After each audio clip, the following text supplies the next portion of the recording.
Hello, in this video I will be showing you how to get iPhone out of zoom mode. The first thing you need to do is open settings. Once in settings, you are going to scroll down and you are going to select accessibility, and zoom will be the second option from the top. You are going to tap on zoom and you could simply toggle it off.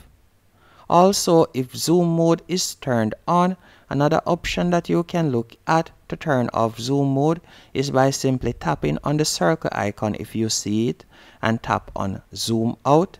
Then you could also come back into accessibility as I was saying earlier and then toggle it off.